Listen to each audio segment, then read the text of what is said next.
Buenas tardes. Gracias a todos por estar aquí, porque nos hemos asustado un poquito con el aviso de alarma, pero es para mañana, así que hoy aún aguantamos con el tiempo. Pues nada, nuestro más cordial saludo y vamos con la segunda charla del ciclo que el Archivo Municipal y la Asociación Requenense de Musicología dedican al requenense Venancio Serrano Clavero y a su época dentro de esta 12ª aula de cultura Feliciano Antonio Melleres. Tal como hicimos en la primera charla, seguimos poniendo en contexto al personaje de Serrano Clavero, conociendo su época y las ideas que le movieron a él y a su generación. Nacido en un ambiente de clase modesta y criado en los ideales de progreso y republicanismo que agitaban Requena en el último tercio del siglo XIX, estos ideales encontrarían su hueco perfecto en la Valencia de la Restauración, junto a personajes de la talla de Vicente Blasco Ibáñez, a cuyas órdenes trabajó en el Diario del Pueblo entre 1901 y 1905, y cuya amistad conservó y demostró durante los diversos viajes a Argentina del escritor. Hoy conoceremos la lucha política que enardecía Valencia en esos años a través de un experto al que, como a su tío Federico hace 2 semanas, podemos considerar también de casa, porque también es requenense, Alejandro Martínez de Mata. Alejandro es historiador, es licenciado en Historia por la Universidad de Valencia y por la Georgia College of State University de Estados Unidos. Es profesor en el Instituto Enrique Tierno Galván de Moncada y en la Universidad Europea.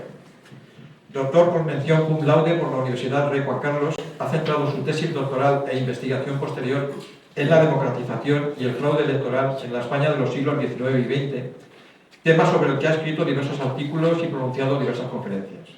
Ha participado en varios proyectos de investigación nacionales e internacionales y realizado estancias de investigación tanto en los National Archives de Londres como en el Centre de Archives Diplomatics, perdonen mi pronunciación, del Ministerio de Asuntos Extranjeros de París. Sus trabajos más relevantes incluyen el libro Elecciones y Modernización Política en Valencia, 1890-1923, que les recomiendo, yo lo acabo de terminar, fantástico.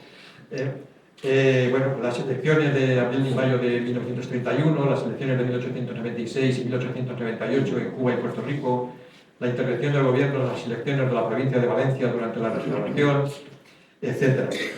También es evaluador de la revista Aportes y de Anales de la Universidad Marie Curie de Polonia. Si no me equivoco, es la primera vez que hablas a los requenenses, ¿no? La primera vez que te presentas ante nuestro público, y bueno, puedo asegurarles que en todas las conversaciones previas que hemos mantenido de cara a este acto, pues se ha mostrado muy ilusionado de estar entre nosotros. Acabo de saber que hoy mismo ha estado dando otra conferencia en Madrid, con lo cual viene ayer, como experto.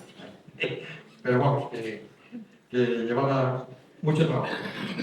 Así que nada, escuchemos ahora lo que tiene que contar sobre esa lucha política en la Valencia de la Restauración.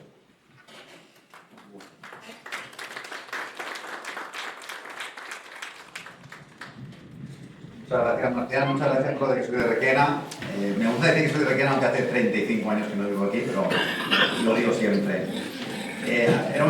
Tenía, la verdad, ganas de hacer una conferencia en Requena porque había hecho una en Utiel, pero nunca en Requena, entonces yo digo, ya tocaba ya en Requena también. Y bueno, antes de nada quiero agradecer a todos ustedes por haber venido, y que se hacía, a Marcial por la invitación que gustosamente he aceptado, a la Asociación Requenense de Musicología, a la excelentísima concejal de Cultura María José Martín, que está aquí. Su presencia, a Nacho Latorre, del Archivero Municipal, y al Centro de Estudios Requenenses. Bueno, sin mayor dilación, voy a comenzar ya con la conferencia. La conferencia voy a hablar sobre cómo era la política en la época de Serrano Clavero. La semana pasada, Federico Martínez Roda dio una conferencia sobre la política española de aquella época, y también en Argentina. Yo me voy a centrar un poco, voy a hacer una introducción de la política en España, y después me centraré en la provincia de Valencia y en el distrito de Requena. Por tanto, la primera parte va a ser una introducción de lo que era aquella época, y después iré hablando ya más de la figura de Serrano Clavero y de cómo se involucró en política. Empezamos hablando de la Restauración. Es una foto muy famosa de la Restauración. La Restauración es una época de España que, para entenderla, hay que ver un poco los regímenes anteriores. Bueno, este es un eje cronológico, porque siempre a todo el mundo le viene en mente la Restauración, los caciques, el fraude electoral, y no va por ahí. De hecho, si miramos bien el gráfico que tienen aquí, antes de la Restauración, ya con la época del liberalismo en España, el fraude electoral en España comienza aproximadamente en 1850. El ministro de Gobernación de aquella época, Sartorius, tiene el dudoso honor de haber comenzado las elecciones intervenidas absolutamente desde Gobernación, y se han escrito se escribían ya a partir de 1850 aproximadamente las elecciones en España. Esto es una de las razones que propiciaron la caída del régimen de Isabel. Sí, le va a sobrar todo esto, espero que a mí también. Así allá. Vale. Bueno, pues continuamos. Y las elecciones siguieron siendo intervenidas incluso durante el sexenio. Sí que es verdad que las elecciones de 1869, cuando empieza el sexenio, no se procuró mantener una cierta sinceridad de sufragio, pero enseguida, desde el 71 y muchísimo más en el 72, las elecciones volvieron a ser escritas. Había sufragio universal, pero el sufragio universal no era absolutamente prematuro. De hecho, en la época del sexenio que España introdujo el sufragio universal, únicamente Francia y Grecia tenían el sufragio universal, y como el mismo ayudante del ministro de Gobernación decía, no estaba preparada España. Había un 30% de alfabetismo únicamente, no había cultura política, no había experiencia electoral, no había independencia laboral, económica, y las elecciones se iban a aprovechar las personas que detentaban el poder social y administrativo en las localidades. Por tanto, no valía para nada el hecho de que hubiese sufragio universal, y las elecciones iban a seguir estando escritas por los gobiernos. Cuando el sexenio entra en un callejón sin salida y empieza un nuevo régimen ideado por Cánovas, en este nuevo régimen, desde el primer momento que empieza la Restauración, no se sabe cómo va a ir. Al principio de la Restauración hay dos elecciones, que son aquí pone elecciones sin turno, y en el que se empieza a configurar cómo va a ser ese régimen. Cánovas es la persona que configura el régimen nuevo, y él sabe que necesita un partido de centro-derechas y un partido de centro-izquierdas, que entre ellos iban a ser los ejes del nuevo sistema. La cuestión es que del partido que se está configurando a la izquierda, Sagasta, que se convierte en el líder de ese partido, le dice a Cánovas: bueno, me parece muy bien que nosotros dos seamos los dos partidos del eje, pero las elecciones las va a ganar siempre el partido que está en el poder. Y el partido que está en el poder siempre, incluso en el sexenio también acababa así, de que va a ser el rey el que llame al partido del poder. Por tanto, sabemos, Cánovas a Sagasta, Sagasta a Cánovas, que no sirven las elecciones. Por tanto, ¿cómo lo vamos a hacer? Porque un régimen liberal necesita elecciones, la fachada del régimen liberal. Y hay unas discusiones en 1980, especialmente en el Senado, y al final dicen: bien, lo que vamos a hacer es nos alternaremos en el poder. Está gobernando el rey, llama a un partido, el rey llama al Partido Conservador. El Partido Conservador convoca elecciones y se asegura una mayoría parlamentaria. Está durante X tiempo, 3-4 años, y cuando tiene problemas, hablan con el rey y el rey llama al líder del otro partido. Oigan, señores liberales, ustedes van a ir ahora al poder. Muy bien, los liberales ocupan el gobierno y ellos de nuevo convocan elecciones que les aseguren una mayoría parlamentaria. ¿Cómo se asegura la mayoría parlamentaria? Hay que hacer trampas muy pocas. ¿Por qué no? Por eso aquí ven que el grado de intervención baja en la Restauración, pese a que mucha gente piensa que es la época de los caciques y de los fraudes. Pues hay, pero menos que anteriormente. ¿Por qué? Porque se alternan los dos grandes partidos políticos, los que ostentan la gran mayoría del poder político de la época, se alternan. Ellos dicen: bueno, pues esta vez vas a ganar tú, pues yo voy a presentar a muy poquitos candidatos. Así, en los distritos vas a tener únicamente los candidatos de tu partido. Y si tienes que luchar, lucharán con algún republicano, algún carlista o alguno que se rebelde de mi partido. Pero se van a asegurar. También, como vemos, desde el año 1843 el gobierno no va a caer derrotado hasta 90 años más tarde. También para incidirles en el hecho de que las elecciones siempre va a ganar el partido en el poder hasta que cambien los hábitos electorales y se moderniza la política en España. Bueno, con esto en mente, ya sabemos que la Restauración es un sistema de dos grandes partidos. Ambos han aceptado la monarquía parlamentaria que hay en esa época y ambos aceptan las reglas de juego que hay. Con esto en mente, vemos cómo funcionaban las elecciones en la Restauración. Hoy en día, cuando vamos a votar, yo algunas veces le pregunto, ¿y a qué partido has votado tú? A tal. Nosotros cuando votamos, votamos a nuestros representantes. Nosotros cuando tenemos unas papeletas vemos una serie de personas. Esas son las personas que supuestamente nos van a representar en el Parlamento de Madrid. ¿Cuánta gente conoce a las personas que está votando? Es que la gente ni lo sabe. ¿Quiénes son esas personas? No lo sé. Yo he votado al PP, al PSOE, y mira la lista de la provincia de Valencia y veo unos nombres y dicen no sé quiénes son. Pues esos son los que están en el Parlamento representándote a ti. Como que, ¿quién va a ser el presidente de la escalera? Ah, pues el de Menganito de la Puerta 2, que es muy responsable y seguro que lo hace muy bien. Y votamos a esta persona que nos represente de la escalera. Pero cuando vamos al Parlamento muchas veces no sabemos, vamos directamente al partido de una lista cerrada. Bueno, pues esto era diferente en la Restauración. ¿Cómo funciona la Restauración?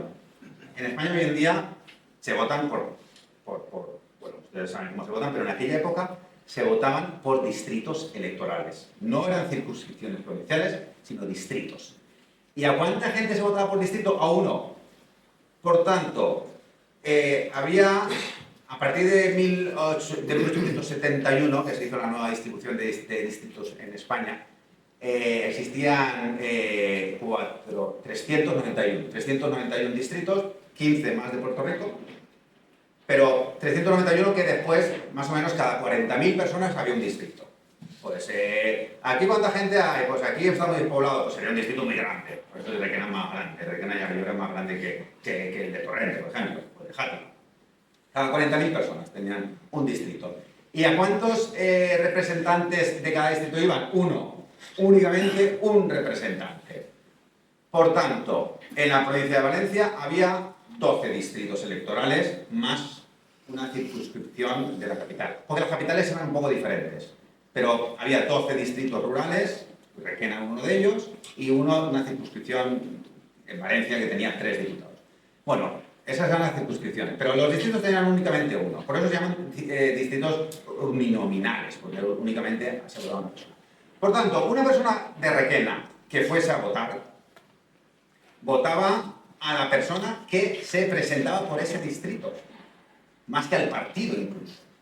Ahora volveremos con ello, porque ahí entrará el ámbito local, que a mucha gente de aquí seguro que le interesará. En Requena, ¿cómo se votaba? Bueno, pues en Requena se presentaban normalmente uno de los representantes de los dos grandes partidos. Aquí un republicano lo tenía muy difícil, ni se presentaban. Un carlista imposible, ni se presentaban. Uno de la Liga Católica tampoco se presentaba. Uno del Partido Socialista tampoco, porque además en esta época existían, pero eran muy minoritarios. Por lo tanto, eran dos grandes partidos, el partido de Cánovas y el partido de Sagasta, que ya se han muerto los dos. En la época de Serrano Tablero acaban de morir los dos, entonces hay nuevos líderes, que ahora hablaremos de ellos. Por tanto, votamos o al del Partido Liberal o al del Partido Conservador. ¿Qué diferencia hay entre ellos? Pues prácticamente ninguna. Entonces, ¿en Requena a quién votamos? Pues en Requena votamos a... esto es una cosa muy buena de que hubo en Requena, la diferencia del resto de los distritos. Como ven ahí, pongo la hegemonía de García Blanca en Requena, un problema para el encasillado, es que fue un problema. Vemos, antes les he comentado, oye, ¿y cómo ganan las elecciones los conservadores y cómo la ganan las siguientes los liberales? Pues que hay una alternancia del poder y cuando me toca ganar a mí, tú no te presentas, no es que no se presenten ninguno. Por ejemplo, si hay 391 distritos en España, pues dicen los conservadores, nosotros nos vamos a presentar en 300 distritos y vosotros que vais a perder estas elecciones os presentáis en 80 o en 90. Está claro que vais a perder porque presentáis solamente pocos. Y aparte también hay otros distritos que se van a presentar republicanos, carlistas, otros nacionalistas, etc. ¿Vale? Pero más o menos se sabe quién va a ganar de los dos. ¿Qué pasa? Que pueden surgir problemas. Un distrito dócil, por ejemplo, un distrito dócil de ahí es Gandía. Gandía es un distrito dócil. O Albaida, son Albaidas, posiblemente el más dócil que había en la provincia de Valencia. ¿A quién le toca ganar ahora? A los conservadores. Pues presentamos en Albaida un candidato conservador. Y incluso algunas veces sin luchar contra nadie. Él solo gana en esta. En las elecciones siguientes, ¿a quién le toca ganar ahora? A los liberales. Pues se presenta en Albaida un candidato liberal que gana. ¿Cuál es el problema de Requena? El problema de Requena es que, a diferencia de la gran parte de los distritos de España, en Requena no se vota al candidato que toca. El candidato que toca es el encasillado. Pues cuando se hace el encasillado, dicen, bueno, vamos a encasillar 300 conservadores aquí en estos distritos, 100 en otros distritos. Eso es el encasillado. Pues en Requena falla el encasillado. ¿Por qué? Pues porque hay un caballero que se presenta siempre y le da igual que si son los suyos o no son los suyos. Él se va a presentar igual. ¿Y qué pasa? Esta vez me toca a mí, él es del Partido Liberal. Me toca a mí presentarme porque soy del Partido Liberal. Las siguientes elecciones, ¿le toca al Partido Conservador? Me da igual, me voy a presentar igual. Las siguientes elecciones, le toca al Partido Liberal y el Partido Liberal dice, oye, ya no nos gustas, no te presentes. Me da igual, me voy a presentar igual. Aunque me presente a otro de mi partido, me voy a presentar igual. ¿Por qué? Porque representa los intereses económicos de la comarca, en este caso, del distrito. Este caso es, aquí, en Camporrobles, Fidel García Berlanga. Fidel García Berlanga, les comento rápidamente, era un terrateniente vinatero de Camporrobles, que comenzó como alcalde de Utiel y representante de la Diputación Provincial, que llegó a ser presidente de la Diputación. Y posteriormente se convirtió en el presidente del Sindicato Provincial de Viticultores. Bien, cuando les he dicho antes de que hoy en día votamos a una serie de candidatos que son nuestros representantes en el Parlamento y no sabemos ni quiénes son, ni lo que hacen, y muy probablemente ellos ni hablan, les voy a indicar lo que hacía García Berlanga en el Parlamento. Intervenciones parlamentarias de García Berlanga. Petición de construcción de carreteras para el distrito de Requena para paliar la crisis. Vuelve a pedir la palabra. Construcción de una carretera entre Requena y Cofrentes. Proposición de ley para construir una carretera del Pontón a Requena. Protesta por la desigualdad proporcional de las provincias de Valencia, no sé qué. Ampliación de carreteras. Desgravación del impuesto en el consumo del vino. Quiere que sea una reforma para regular la tributación. Que haga una escuela pública de niñas en Camporrobles. Defensa contra las plagas del campo. Obras de defensa de Utiel, reforma de la ley de alcoholes, que es posiblemente la más importante que tiene. Y insiste, cuando pasan de él insiste, y vuelve a preguntar, oiga, este es el representante de Requena. O sea, los requenenses han votado a este señor. ¿Quién le da un requenense si es liberal o conservador? ¿De qué? O sea, este está representando a los requenenses. ¿Qué pasa cuando se presenta? Pues que arrasa, gana, y a él le da igual que le presenten a otro. Porque la gente le va a votar. Esta es la diferencia grande entre el distrito de Requena y la mayor parte de los distritos en España. Claro, para el gobierno es un problema, entre comillas, porque el casillado lo tiene que cuadrar. Esto se llaman los distritos propios, que son un problema para el encasillado, entonces tiene que decir, bueno, ahora me toca ganar a mí, pero este distrito te lo tengo que dar a ti porque el que está ahí se va a presentar y va a ganar igual. Por tanto, eso como tienen que hacer encaje de bolillos un poco con este tipo de distritos. La mayor parte de los distritos propios son porque es el rico, el noble, el que controla. Pero la diferencia de Requena es que es un distrito propio, pero no porque sea García Berlanga, sino porque es el representante de todos los vinateros de la región. O sea, que si no García Berlanga y García Berlanga deja de representar los intereses, votarían a otro que le representara. Esto es lo más destacado del distrito de Requena. Vemos las votaciones que hubieron. Más o menos he escogido los años. Aquí ya están muertos. Cánovas ha muerto y Gerrasta está a punto de morir. Hay nuevos líderes. Otro tema también importante es que no es casualidad que sea el Partido Liberal García Berlanga, porque el Partido Liberal, al contrario del conservador, el conservador era más proteccionista, el Partido Liberal era más aperturista en el sentido comercial. Entonces, claro, la gente aquí quería vender en el extranjero, por eso le interesaba más el Partido Liberal y los representantes del distrito, los vinateros, se unían al Partido Liberal porque les sentían más representados. Vemos que las primeras elecciones a las que se presenta García Berlanga fue en 1901, que las gana, pero hizo tantas trampas que le anularon la elección. A la siguiente no se presentó, y a las siguientes sí que se presentó, y ya desde 1905 ganó ininterrumpidamente hasta que murió.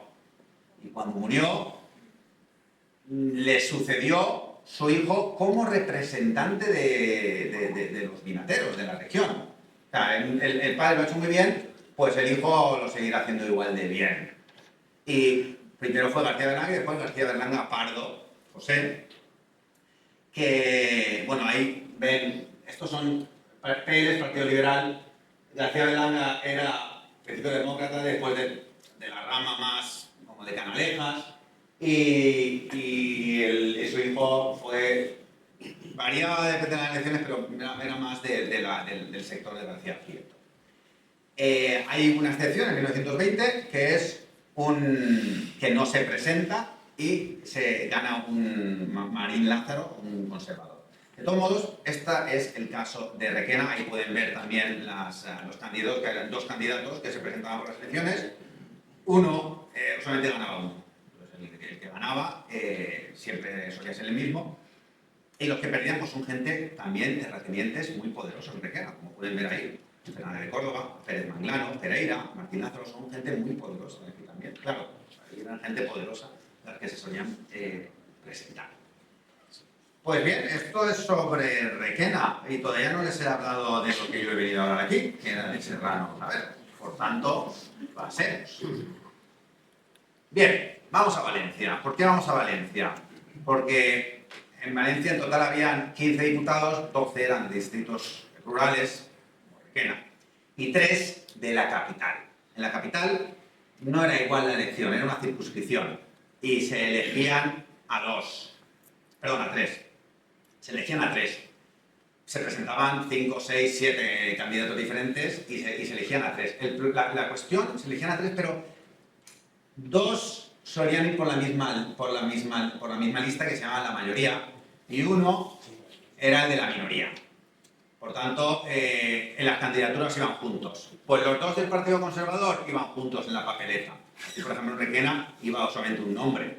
Pero allí, como era por la mayoría y por la minoría, pues iban 2 normalmente. Si eran poderosos, pues el Partido Liberal, que se junta a 2, y tiene a 2 nombres liberales dentro de la papeleta. Si es un partido pequeño, pues se junta con otro también medio pequeño, y cada uno tiene un nombre. Imagínense, pues el partido X en la papeleta comparte candidatura con otro. Pues eso también lo podían hacer. Aunque una persona también podía haber dado solamente una persona si quisiera, que podía en la papeleta votar a las 2. Bien, pues los partidos políticos que hay en Valencia, ahí es mucho más movido, porque normalmente en los distritos rurales únicamente, por lo menos la gran parte de España, después las zonas carlistas o nacionalistas o más republicanas hay diferentes, pero normalmente eran o liberal o conservador, era lo que PP, PSOE, más o menos de la época. Pero en Valencia capital era diferente, ahí había mucho más movimiento, y Valencia había sido una ciudad tradicionalmente cañera. Ya desde la época del sexenio era extremadamente republicana, federal, insurgente, levantista. En ese sexenio la bombardearon, hubo estado de guerra, y había una tradición muy fuerte del federalismo, de un republicanismo federal. Bien, durante la primera parte de la Restauración, finales del siglo XIX, el republicanismo en España prácticamente casi que desaparece. Pierde toda la fuerza que había tenido. Y surgen gente nueva. Y la gente nueva que surjan son 2. Uno en Valencia y otro en Barcelona. Uno es Lerroux, el de Barcelona, y otro es Blasco Ibáñez, el de Valencia. Es un republicanismo fresco, diferente. Este republicanismo en Valencia les voy a enseñar. Tradicionalmente el republicanismo que había en los años 90 en Valencia era el de Vicente Duhalde, Escuder, que ellos, esto es en 1903, se juntan en un partido que no eran amigos de Blasco Ibáñez. Se llama Concentración Republicana. Este partido se llama Concentración Republicana. Eran los republicanos de toda la vida. Aparece Blasco Ibáñez y es un republicanismo fresco, diferente, radical, anticlerical, antimonárquico, continuamente tiene problemas con la justicia, se exilia, está en la cárcel, etc. Y se llama Fusión Republicana, porque había fusionado los antiguos grupos federales, se llama Fusión Republicana. En 1903, el partido de Blasco-Ibáñez se une con los de Salmerón y desde Madrid y ya pasa a ser Unión Republicana. Pero aquí van aparte, o sea, tenían el mismo nombre que el de Madrid quizás, pero aquí iban independientes. Perdón, se llama Unión Republicana. Más tarde se llamará Pura. El Pura es más tarde, todavía no. En esta época, en la época de Blasco-Ibáñez, que estaba Blasco-Ibáñez no se llama Pura, se llama Fusión Republicana y después Unión Republicana. La parte de los dos partidos del régimen está el Partido Liberal, que en Valencia estaba dominado por Capdepón, más tarde Sapiña. El Partido Conservador. El Partido Conservador también tiene miga porque el líder del Partido Conservador en Valencia tradicionalmente había sido Teodoro Llorente, que es el poeta y el director de las provincias. Teodoro Llorente, bueno, he puesto ahí Marqués de Montortal porque Llorente se casó, dejó la política, bueno, dejó el liderazgo del partido, vino Marqués de Montortal, pero este año murió y tuvo que volver Llorente hasta que después le sucedió Martín Lázaro. Pero bueno, Llorente había sido tradicionalmente, a finales del siglo XIX, el líder del Partido Conservador. En el Partido Conservador habían habido en esa época dos corrientes. Una era el conservadurismo de Cánovas, que era no cambiemos nada, olvídate de la democracia, sigamos con la alternancia. Y otro, un aire fresco de gente que quiere democratizar el sistema. Empieza con Silvela y Teodoro Llorente es muy de Silvela. De hecho, hay en Valencia enfrentamientos entre los propios conservadores, los de Silvela y los de Cánovas. A Silvela le sucede una persona que es absolutamente regeneradora, que es de los políticos más destacados que ha habido en la historia de España, que es Maura. Entonces Maura quiere cambiarlo todo y ya desde muy pronto, en 1903, ya es uno de los futuros líderes del partido, es el ministro de Gobernación, quiere hacer unas elecciones limpias, intenta hacer las elecciones más limpias que puede, en fin, quiere hacer una revolución desde arriba en Maura. Bueno, pues Llorente se sentía identificado con Maura. También está la Liga Católica, que surge en Sevilla y después se copia de Valencia, el líder es el Barón de Llaurí, muy próximos a los carlistas. Los carlistas ya estaban desfasados, pero bueno, en esa época en Valencia tenían bastante poder. Cuyo líder era Polo y Peirolón.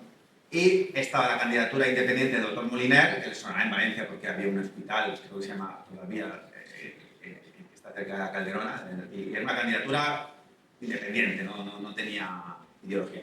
Y el PSOE, pero el PSOE, ahora le enseñaré los votos, tenía muy poquitos votos. Y por último el Partido Radical. El Partido Radical, sí que es cierto, el nombre le viene del Partido Radical de Ruiz Zorrilla, pero Lerroux también tendrá el mismo nombre.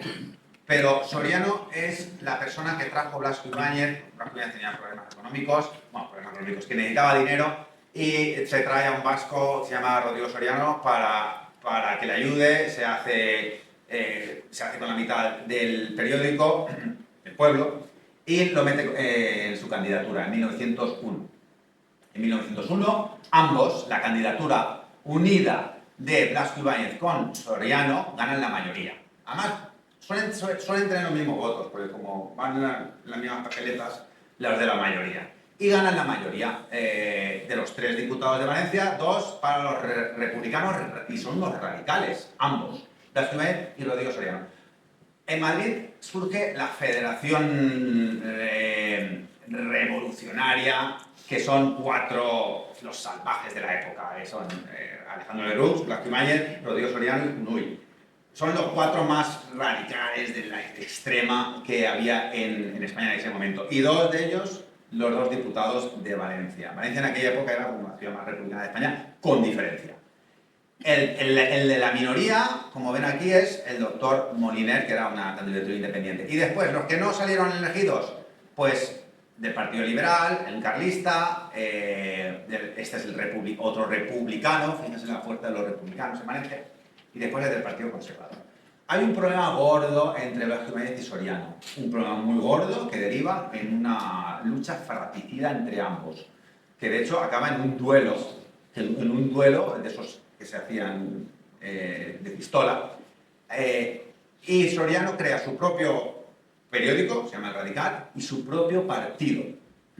Y no es un bluff como mucha gente, claro, porque como Blasco Ibáñez ha perdurado en el tiempo, muchas veces a Soriano lo han dejado como que... No, pues no, el periódico Soriano tuvo muchísimo poder. De hecho, bueno, desde que empezaron a discutir, el republicanismo de Valencia se dividió en dos, o los blasquistas o los sorianistas. Y acababan a balazos y hubo muertes en ese enfrentamiento.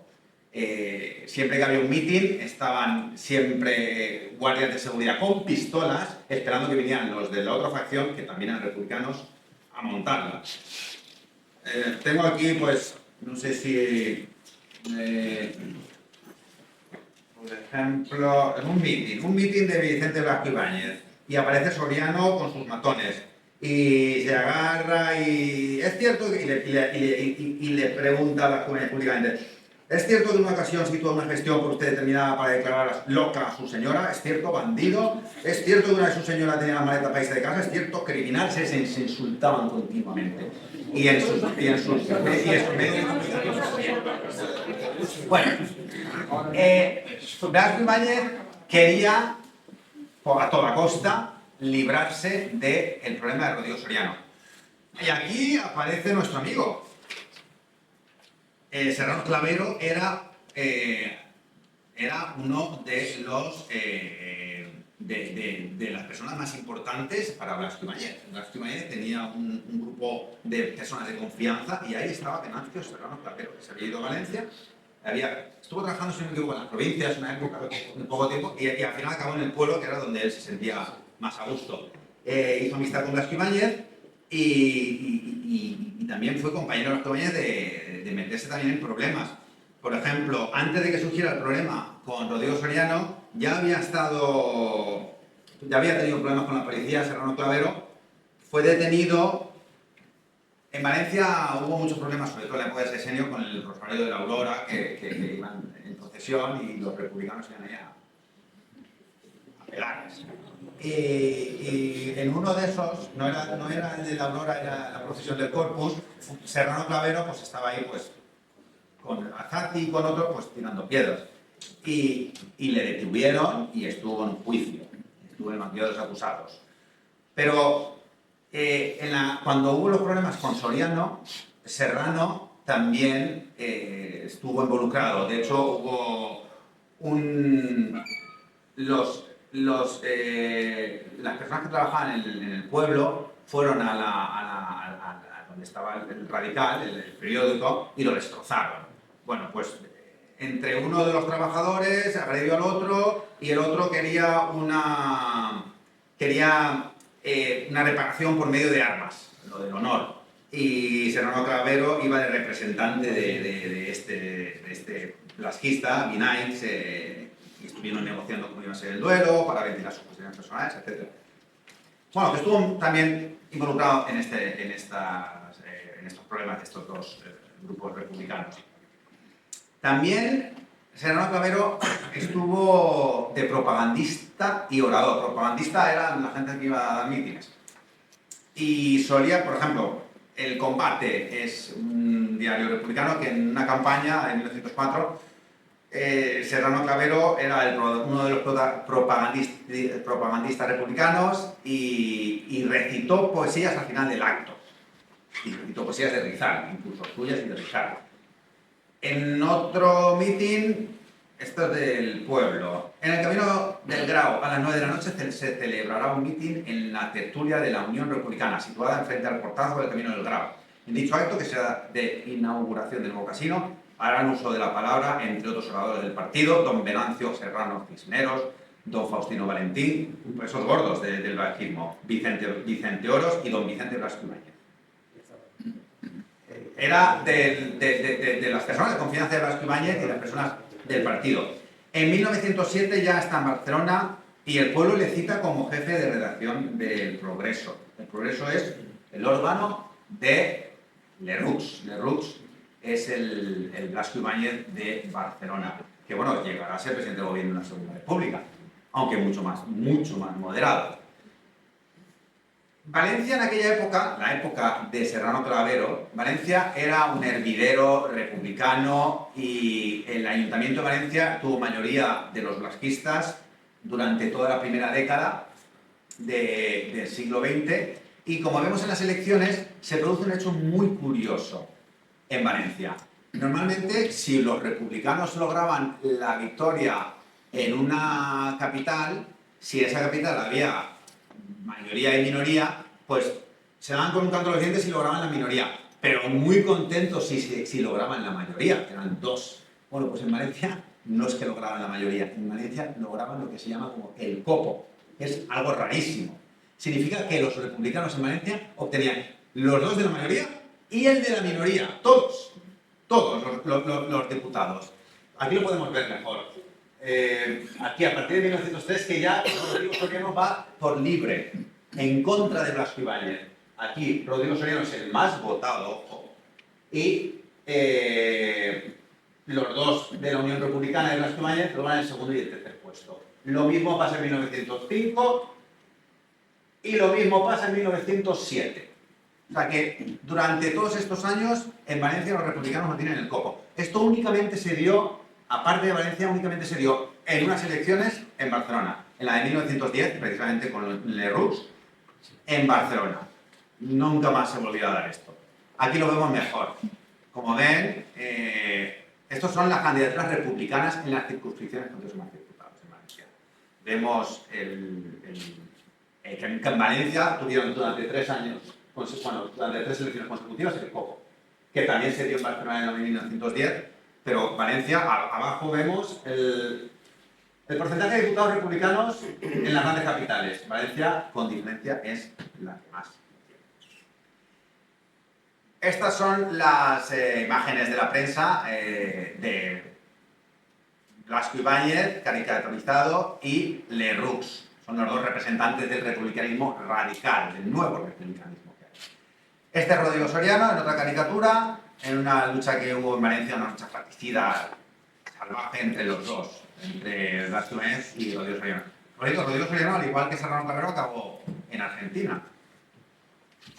Y este es, a ver si localizan a Serrano Clavero en El Progreso.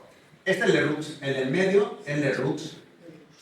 Y estos son los redactores del Progreso, que es el órgano de prensa de Lerroux.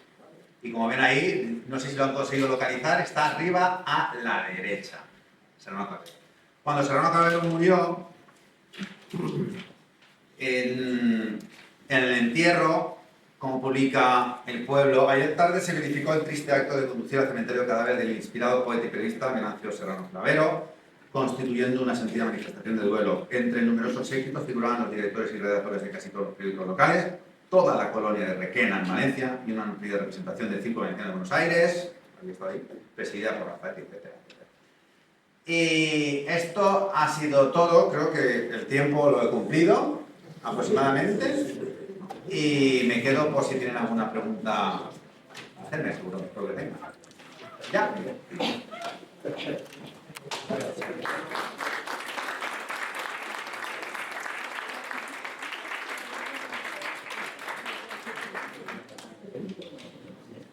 Vamos, si quieres. Empiezo yo y así se anima la gente.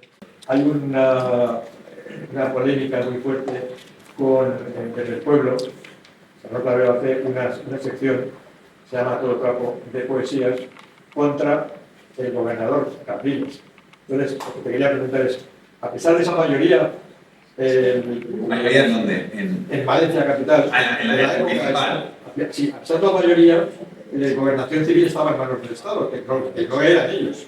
¿Eso suponía una ingobernabilidad o...?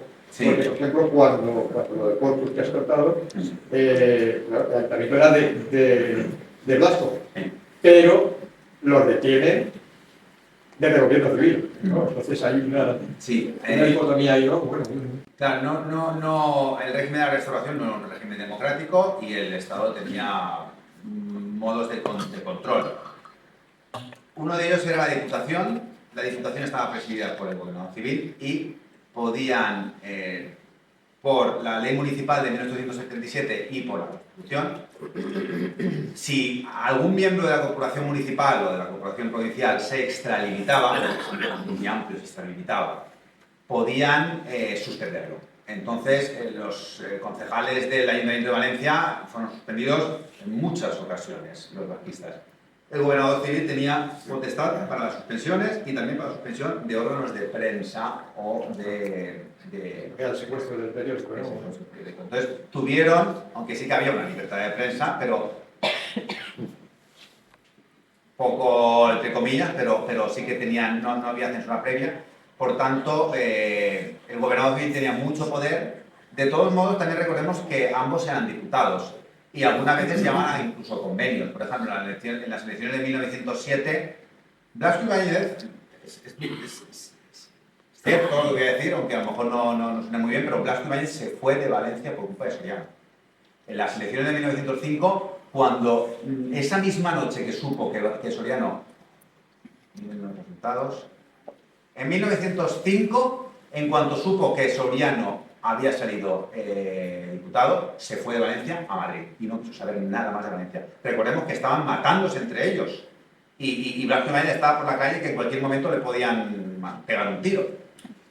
Se fue, no quiso saber nada más de Valencia. Después de la misma noche que celebró las elecciones del 5.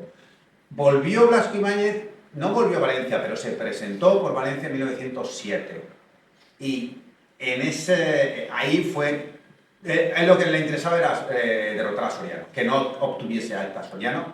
Incluso estuvo en tratos con el gobernador.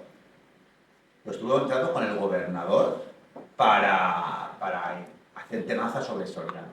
Y Soriano también se entrevistó a la vez con aceptar el gobernador para tal. Pero vamos, que los gobernadores tenían ese poder sobre ellos y lo aplicaban. ¿Sí? ¿Más preguntas? Una curiosidad, el señor Soriano, que me acaba de descubrir, ¿tuvo, digamos, proyección luego en Valencia? ¿Su familia estuvo en algún sitio destacado o también desapareció? Se fue a Madrid y en Madrid sí que siguió obteniendo actas. En 1910 ya no obtuvo acta por Valencia, se presentó, pero ya no obtuvo acta. En 1917 o 16, en 1916 él ya no se presentó como tal, se presentó un candidato suyo y ganó el acta por Valencia. Pero él ya se quedó en Madrid. Y incluso en la Segunda República le pidió a Azaña que le enviara a la Unión Soviética como embajador y todo. Llegó a estar exiliado, ¿no? También. Sí, acabó. Uno de Canarias, ¿no? Sí, eso en la época de Primo de Rivera fueron los dos. Unamuno y Soriano estuvieron exiliados en Canarias y Unamuno decía que no lo aguantaba más, que estaban en medio. Era la bestia negra de Maura en el Congreso, Soriano. Era de 1903 a 1907 en el Congreso, no quiero poner ningún paralelismo hoy en día, pero bueno, tampoco quiero utilizar el adjetivo, pero bueno, el más pesado y el más radical y el que estaba todo el día quejándose y tal, era Rodrigo Soriano. Acumuló más de 40 denuncias. Y por honor, y era la bestia negra de Maura, Soriano. Quería ser el más radical de todos. Yo es que tampoco, nunca he logrado entender por qué discutieron Soriano y Blasco Ibáñez. Porque sí que tengo entendido que se publicó, incluso en El Pueblo, cuando todavía Soriano trabajaba allí, un artículo. Lo publicó él, sí. Revolucionarios de Entretiempos. Sí, pero yo también he leído el artículo y creo que, no sé, me resulta muy ambiguo, no acabo de sacar la figura que le puedo sacar Blasco Ibáñez, entonces no sé si es que eso fue simplemente pues una excusa para al final enfrentarse con él, quizás tenían miedo de que estaban dando más adeptos que él mismo. Soriano no admiraba a Blasco Ibáñez. De hecho, él tiene un artículo en el año 90, él era periodista en San Sebastián, y tiene un artículo en el año 97 que habla de Blasco Ibáñez, pero regular, no le admiraba. Blasco Ibáñez necesita dinero, y Rodrigo Soriano tiene mucho dinero, y le pide que entre como accionista o algo dentro del pueblo, y A cambio, él va a ir en su candidatura. Claro, de repente, ¿qué hace en 1901 uno que nadie conoce en Valencia de compañero de candidatura de Blasco Ibáñez, cuando tenía tantos blasquistas importantes? Es por el dinero. En 1903, Blasco Ibáñez ya no lo necesita y planea, en las siguientes elecciones, no va a ir Rodrigo Soriano en su candidatura, va a ir con otro. Creo que era, no me acuerdo si era Pallarés, alguien, otro. No iba a ser Rodrigo Soriano. Pallarés, sí, que fue el que fue. Y Rodrigo Soriano se entera. Y al enterarse es cuando publica, de modo así que nadie se entere, el artículo de Revolución de Entretiempo que habla de Sansón como si fuese Blasco Ibáñez. Nadie se da cuenta, y sabe que cuando no habla de Blasco Ibáñez, habla de Sansón, nadie se da cuenta dentro del periódico, se ha publicado, y al día siguiente ya cuando se dan cuenta dicen, ostras, es Blasco Ibáñez. Y Blasco Ibáñez a las 3 semanas publica un artículo contestando a Soriano, que se llama Las cosas claras, que carga contra Soriano. Y Soriano ya inmediatamente ya hace su nuevo periódico y enseguida el primer día, Las cosas más claras. Y ahí es cuando empiezan todos los problemas entre ambos. También iba dejando poco a poco la responsabilidad del periódico, con lo cual, ¿no? Porque como novelista iba subiendo, ¿no? Entonces, poco a poco lo dejó, de hecho al año siguiente lo deja, ¿no? El periódico. Entonces es muy posible que no controlara ya lo que se publicaba en el periódico. Claro, entonces ahí metería la cuña. Pasó el filtro. Claro. Pero fue una lucha que no es tan conocida quizás, pero durante esos años Teodoro Llorente escribió que estaba asustado de lo que estaba pasando en Valencia, porque eran pandillas pegándose palizas, disparos, a Rodrigo Soriano le metieron un balazo en el cuello. Sí, hubo muchos problemas. Además es que trascendió a otras esferas que no tenían nada que ver, no todo era como una excusa de un campo de batalla político. Yo en mi caso estoy estudiando mi tesis doctoral sobre un pintor valenciano, su padre era blasquista y bueno, pues no le interesaba a Soriano que ganase una beca de diputación para ir a pintar a Roma y mete a un candidato soriano en las mismas oposiciones y bueno, pues eso que al final se desbola también todo y hay mucho jaleo. Pero fíjense los resultados electorales. Fíjense, o sea, después de esta lucha fratricida, en 1907 Rodrigo Soriano saca más de 1000 votos de diferencia con Blasco Ibáñez. Y ya ni hablar del resto. El resto son los normales. Bueno, normales. Estos también son normales, como los que suele votar la gente en España, que era el Partido Liberal y el Partido Conservador, y aparte de mañana que estaba la Liga Católica, también estaba el Partido Carlista, que era muy importante en Valencia, pero que vamos, que fue potente en Valencia, Rodrigo Soriano. Por lo que has estado mencionando de los mítines, ¿qué importancia tenía en sus casinos que iba formando el republicanismo? Porque hay casinos de distrito, ¿no? Sí, había en aquella época se llamaban sociedades políticas y estaban divididas, podían ser casinos, eran los más comunes, porque los casinos también tenían centros cívicos, tenían centros de instrucción, y los republicanos eran los que más se movían en este aspecto. Los partidos del régimen, podría así llamarlos, solían tener como unos locales donde no hacían tantas actividades de cara al pueblo. Pero los republicanos sí que tenían muchísima actividad en estas sociedades políticas, especialmente los casinos. Incluso en los casinos había escuelas también, dentro de los casinos también había escuelas, había juegos de dominó y había veladas. Esas veladas que se llamaban, pues iban, por ejemplo, podía ir Serrano Clavero a recitar poesía, venía una persona a hacer lo que estoy haciendo yo ahora, dar conferencias. Y los casinos eran una pieza fundamental en aquella época. Cuando rompieron Soriano y Blasco Ibáñez, muchos casinos de Valencia se fueron con Soriano. Muchos, pasaron a llamarse casino republicano radical o tal. Muchos casinos se fueron, con Soriano. Pero sí, los casinos, como nos ha comentado Marcial, eran una pieza muy importante también en aquella época. Yo creo que hace falta un toque sociológico por de dónde salían esos votos. Yo creo que es muy importante. Sí. ¿No? Y te lo digo porque, también había carlistas aquí en estos votos. Porque en Valencia, en la circunscripción de Valencia, está el Grao. En el Grao donde la CNT era fortísima, con todos los trabajadores portuarios, etcétera, etcétera. Y el PSOE tenía la UGT, entonces tenía poca importancia.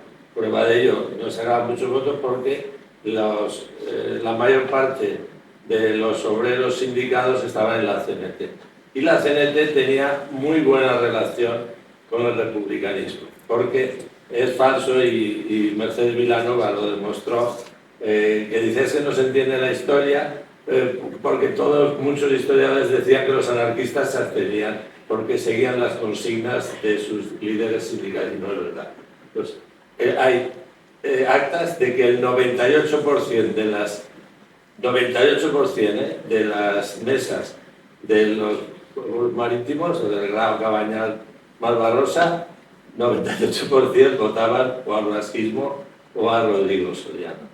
Entonces, el captar ese voto, o de sorianistas o de blasquistas, era muy importante. Y de ahí, y ese voto es el que les hacía tener mayorías, junto con también ciertos sectores, porque era muy interclasista el republicanismo, de profesionales, etcétera, etcétera. Pero por eso era tan fuerte, ¿no? Porque había un electorado muy militante.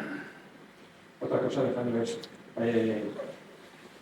lo que nos ha comentado es que San Pablo se nace del pueblo a Progreso, eran muy parecidos la ideología de ambos. Sí, de hecho, sí, Lerroux y Blasco Ibáñez prácticamente eran muy similares. Ambos eran sobre todo más Lerroux porque estaba en Barcelona, antinacionalistas, anticlericales, antimonárquicos, y además eran amigos y se cartearon, hasta la muerte de Blasco Ibáñez se cartearon ambos. En el tema, por ejemplo, de Soriano, Lerroux tampoco se quiso mojar mucho, porque vamos, tampoco... sí que vino Salmerón, pues Salmerón ya era muy mayor, en 1903 Salmerón, que había sido presidente de la Primera República, pero vino incluso a intentar mediar entre ambos. Pero Soriano después como que pertenecía, entre comillas, al partido radical español que crearía Lerroux. Como que era un poco más tarde Lerroux ya creó un partido como su partido como para toda España, a raíz de unos problemas como en 1907, que la Unión Republicana se unió con los catalanistas y después Lerroux se enfadó, bueno. Y lo dio Soriano sí que como pertenecía más o menos a ese partido, pero bueno, no significa que Lerroux le prefería a uno a otro. Pero Blasco Ibáñez y Lerroux sí eran prácticamente lo mismo. Claro, sí, además eran dos hermanos, dos partidos hermanos, el Progreso en Barcelona, el Pueblo en Valencia, los redactores se iban de uno a otro. Y por ahí la cosa es que Serrano se va a Barcelona justo casi cuando hay el cambio, porque lo primero que hace Blasco es vender el periódico a Faustino Valentín, claro, como director, y luego lo compra a Santi, ¿no? Entonces, en el momento del cambio de dirección es cuando él se va a Barcelona. Habría diferencias dentro del propio periódico, tal vez, porque ambos sí que fueron políticos también, ¿no? Porque Valentín y... Sí, claro, hasta la Segunda República. Sí. Hubo, de hecho, aquí no aparece, pero en 1900, creo que fue en 1914, en las elecciones, había como dos candidaturas diferentes de los republicanos. Una era la de Azati y otra era la de... Aquí no lo tengo. Y una era más de Lerroux y la Azati era blasquista. Blasco Ibáñez ya no estaba. Y le preguntaron a Blasco... ¿Era doctor Esquerro? No me acuerdo. Y a Blasco Ibáñez le preguntaron, ¿cuál de las dos candidaturas prefieres? ¿La lerrouxista o la blasquista que representaba a Azati? Y él respondió la otra. Si tengo que los dos, pero tengo que elegir, prefiero esta otra. Pero vamos, básicamente eran muy parecidas. Bueno, Blasco Ibáñez, como has dicho, era un anticlerical muy beligerante, incluso parlamentario en la República, que es la Iglesia San Agustín. Rodrigo Soriano lo era tan... No tanto. De todos modos, el anticlericalismo muchas veces es utilizado como para algo populista, para ganar votos. Mucha gente incluso que van de anticlerical, incluso están en la iglesia rezando, ¿ves? tema un poco de postureo para muchos de esos que más parece más radical. Rodrigo Soriano no fue especialmente anticlerical y Lerroux lo era, pero después en la Segunda República todo lo contrario, o sea que, en fin, no fue tanto como Blas Piñante. Tal vez por una estrategia más política que otra cosa, ¿no? Sí, hoy en día también, ¿sabes? Cuando ya no sabe, muchas veces, pues a lo mejor de izquierdas, que ya no tienen más que decir y sacan el comodín del anticlericalismo. Eso hace a menudo, pero bueno, en aquella época igual. Una última cosa, bueno, no me quedan por mi parte. No, siempre he tenido curiosidad, cuando leía a Pérez Galdós los relevos, y los relevos eran unos funcionarios a la calle con las cesantías aquellas. ¿Cómo se organizaba eso? Es decir, porque aparentemente era como muy crudo, de pronto hay un cambio hay un relevo en el gobierno y te vas a la calle, Sí. no sé cómo se organizaba eso. Sí, a ver, en aquella época las elecciones las dominaban los alcaldes. El ministro de Gobernación era el que decía, esto es más en el sexenio, a ver si les voy a... Porque en la restauración, como ya estaban pactados, no hacía falta, pero también estaban en la restauración hasta que las paró Maura. Maura, el regenerador que estaba comentando, hizo la ley de funcionariado que ya pararon las cesantías. Pero básicamente los alcaldes eran los que dominaban la votación. Por ejemplo, en Requena, el alcalde, era el presidente de la mesa electoral, era el que repartía las cédulas. No había DNI, pues para votar tenías que presentar una cédula de votación, que la daba también el alcalde. Era el que dominaba la policía y tenía influencia para los empleos. ¿Cómo?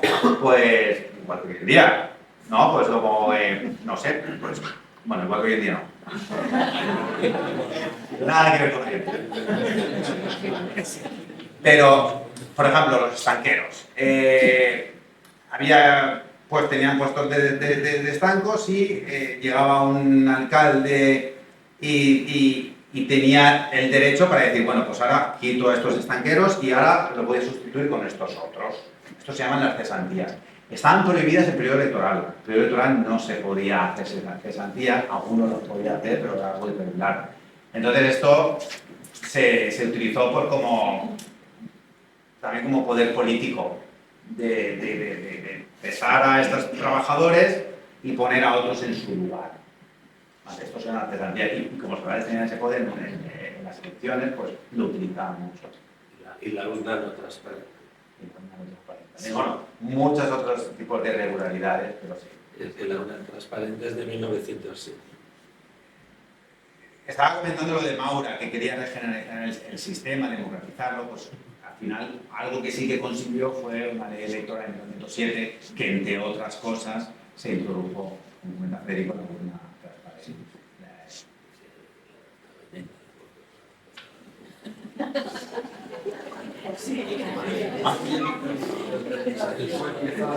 Una limitación nada más, ¿no? Clavero, también, y Luisa Cervera y todo, a favor de Castelar. Sí. Blanco Ibáñez acabó discutiendo con Castelar, una entrevista con ella, acabó un poco mal, pero sí, Blanco Ibáñez era más del sector federalista. Pero sí, Castelar era respetado en todos los ámbitos políticos de aquella época. Y el casino era Centro Republicano Federal Pactista, en 1870, federal pactista. Y en Valencia, la plaza de ayuntamiento, se llama antes. Era por ciudad de Castelar. Y en Requena no estoy seguro, Sí, seguro de alguna calle, alguna plaza. Me encantaba el embutido de Requena.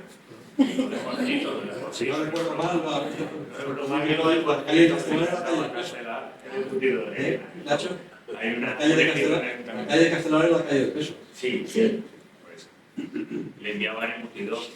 Es cierto y además lo deja escrito. Bueno, pues. Preguntas. Más preguntas, muchísimas gracias.